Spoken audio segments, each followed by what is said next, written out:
What's up, guys? It's your boy Reesie Boy back with another video, guys. Okay, so today we are having La Chinera's pulled pork, my favorite, with a jelly piece of toast, too. And then we have my coldest water bottle again on deck. And we're just gonna talk today. Happy Friday, May 5th. I'm gonna mark off the days on my calendar. I'm like an old person.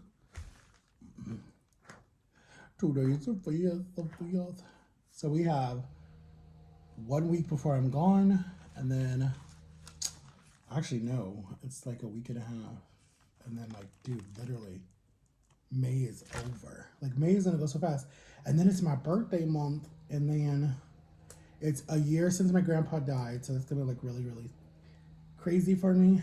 So let's say grace. Dear God, bless this food and give me strength in Jesus' name, amen. All right, so my thing is making noise right now.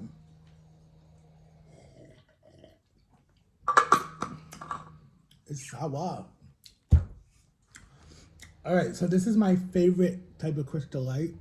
It is Crystal Light banana and strawberry. It's so good. So, anyways, oh, it's this. This is making noise. There we go. I don't know why. I've had this thing, you can tell it's faded and everything. One of my best friends, Durrell, she took care of my grandpa for like, I want to say 5 years or 4. It would have been, it was, wait, 16, 17, 18. So 3 years. She took care of my grandpa for 3 years, but she's been gone 5 years. She bought me this for my birthday. She got me this one and an orange one. John, I think, has my orange one. And this is good water bottle. But this is what I did my whole diet. If you guys watch it, I did this one. And I did another one. I don't know where that water bottle is that I would drink all my Crystal Light out when I was getting ready for surgery. So it's faded. Anyways, it's a little dirty on the bottom, but that's what it is. All right, so here is my pulled pork that I love to death.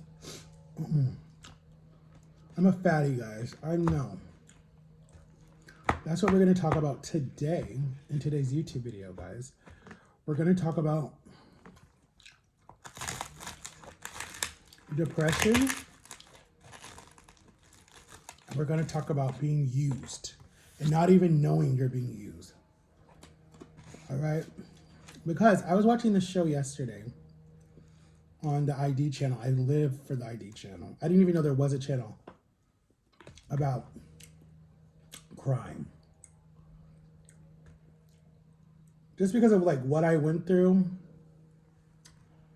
and my whole situation that I've explained to you guys, being, you know, what I went through, being set up, and how you need to be like, you need to be aware of people who are trying to set you up and trying to use you and take advantage of the situation because you're a nice person.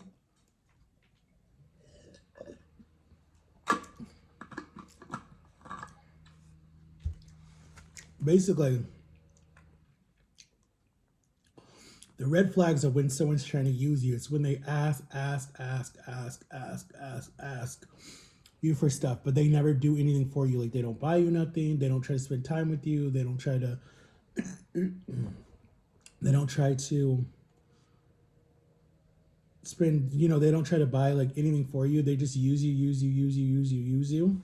That's how you know you're being used.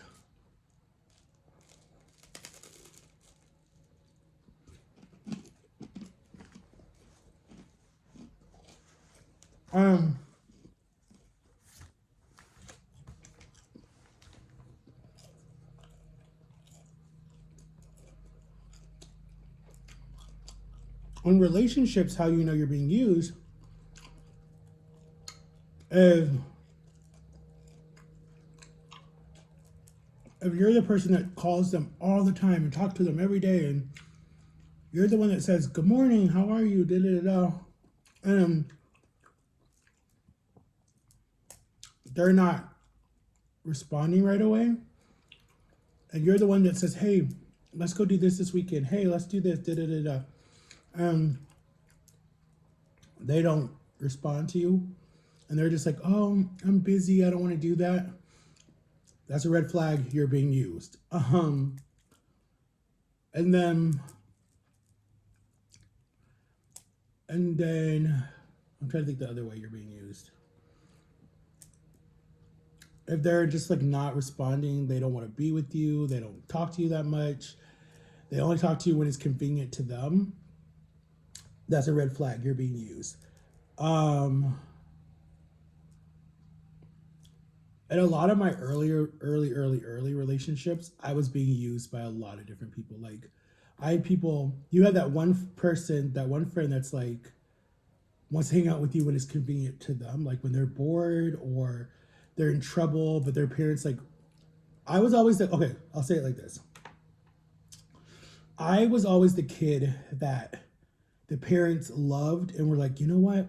He's a good kid. I want you to hang out with him more, be around him more. So like when they would be grounded, they'd be like, okay, only Matt can come over because Matt's a good kid. Like my best friend Jeff, his parents would ground him all the time because his grades would not be good. But he had a lot going on. He was doing band a lot, and then he was at youth group, and then he had homework.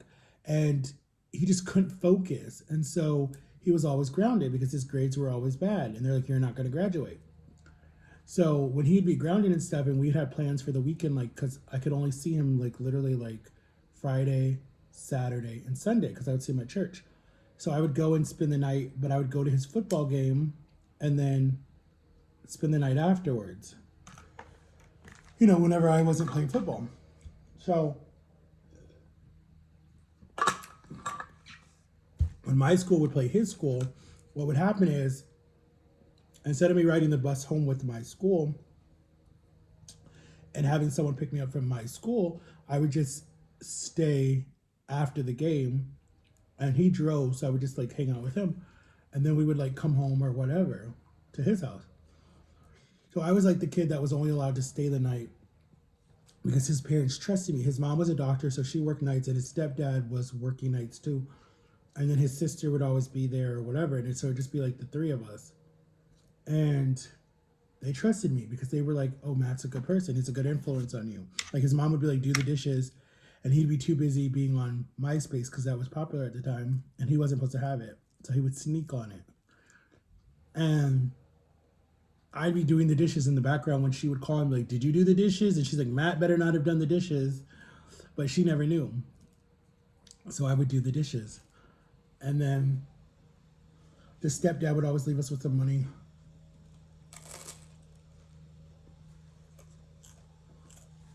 So we could order pizza.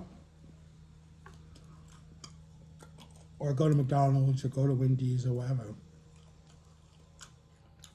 And Jeff was like one of my favorite best friends. Like we were so close.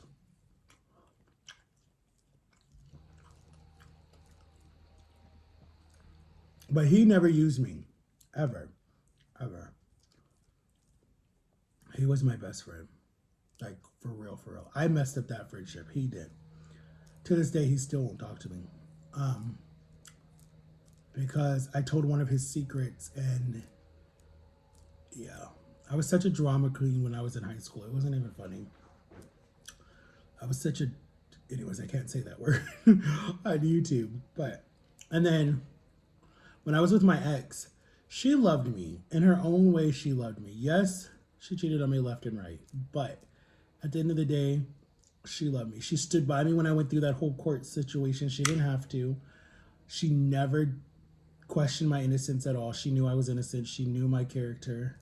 And we had a relationship where we just never judged each other, ever, ever. And if I ever get in a relationship again, that's what I want. Like, just, we never judged each other at all. But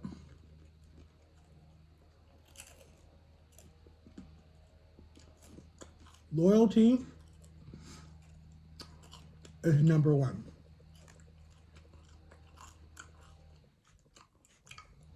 Like with my best friend John and Lily, like we don't talk and we don't see each other all the time, but it's like we're family, and so it's like when we talk, it's like we talk every day. And that's because they have their life, I have my life. But it's like if I needed them, they're there no matter what. And vice versa.